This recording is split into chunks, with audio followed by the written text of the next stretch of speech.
Located at the confluence of the Danube and Sava rivers, the city of Belgrade is the capital of Serbia. The city flourished during the reign of Stefan Lazarević, the ruler of the Despotate or Principality of Serbia, who built a fortress with a citadel and towers. His successor, Juraj Branković, had to return Belgrade to Sigismund, King of Hungary, according to the Treaty of Tata, which his father signed in 1426. The Hungarians called the city Nándorfehérvár. At this time, the fortress became one of the most important components in the southern chain of border forts, overseen by General People of Ozora. The city consisted of 4 main districts: the Water Town, the Lower Town, the Upper Town, and the Fortress.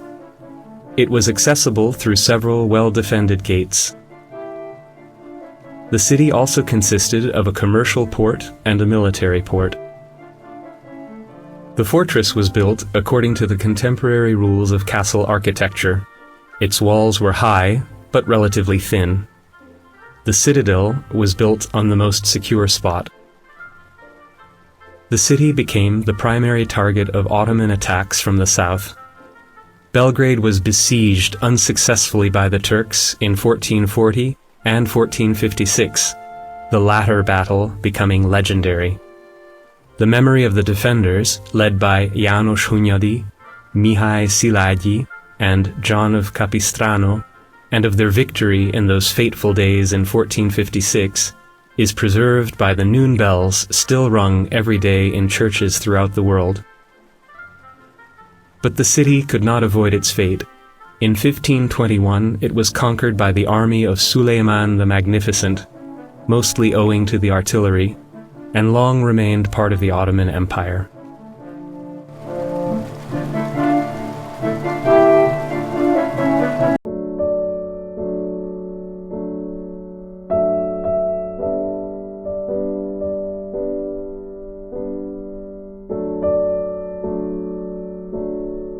Medieval Arab science has enriched the universal culture through numerous ingenious works.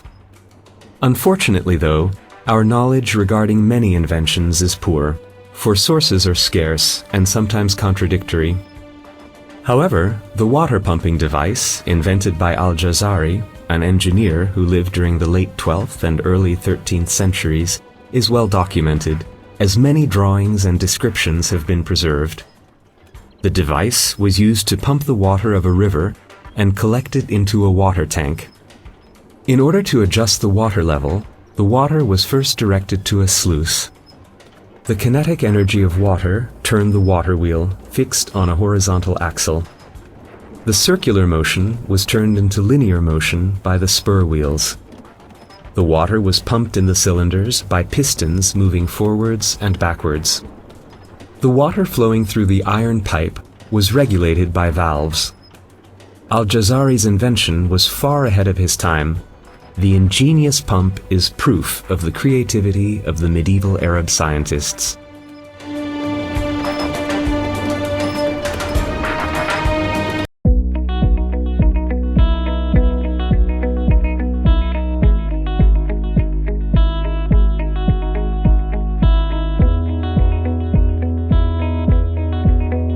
The city of Djenne is located in Mali, Africa, on the floodplain of the Bani River. The most notable building in the city is the Great Mosque. The first mosque in Djenne was probably built in the 13th and 14th centuries. In the first half of the 19th century, the building was neglected and nearly fell into complete ruin. After the city was captured by the French in 1893, the Great Mosque was rebuilt. It has been standing in its present form in the heart of the old town since 1907. The mosque, constructed in a special architectural style that is characteristic of West Africa, is the largest adobe structure in the world. It was built on a platform which is raised 3 meters above the level of its surroundings. The mosque is made of banco, a type of adobe brick, and mortar. The walls are plastered and decorated with bundles of palm sticks projecting out, lending the exterior its unique character. They serve primarily as decoration, but are also used as scaffolding during the annual repair work. Although the main entrance to the mosque is at the northern wall, the eastern wall is of greater importance. This is the Qibla wall, which indicates the direction of Mecca, towards which all Muslims must turn during prayer. The wall is about 1 meter thick and is strengthened by buttresses. The towers at the corners and the 3 minarets jutting out from the wall are topped by spires, with ostrich eggs atop each. These symbolize fertility and purity in Malian mythology. The mosque and the old town of Djenne became a UNESCO World Heritage Site in 1988.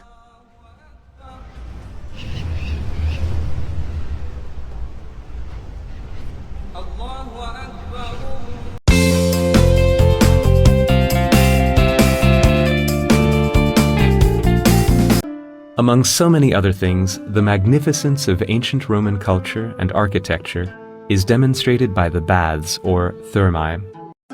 Roman emperors were eager to build more and more splendid and monumental thermae. The baths of Caracalla were built in the south of Rome in the 3rd century AD. The baths were situated on an area of about 300 meters by 300 meters. Service buildings were connected to the outer walls. There were shops and also a library.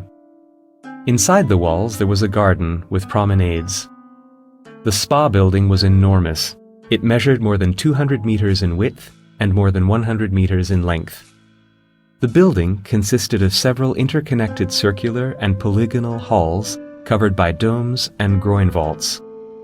The baths could hold up to 1,600 visitors at the same time. There were rooms and pools of different temperatures, from cold to hot.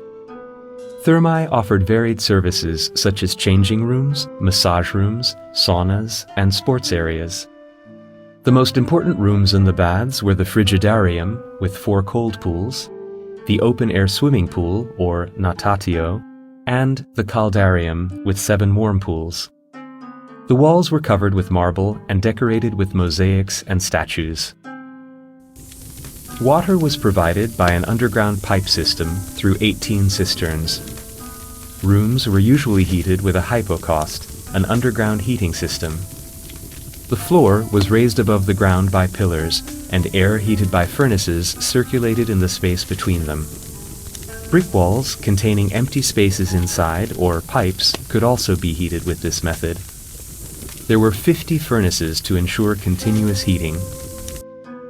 The bath complex of Caracalla is one of the best preserved Roman buildings of this kind.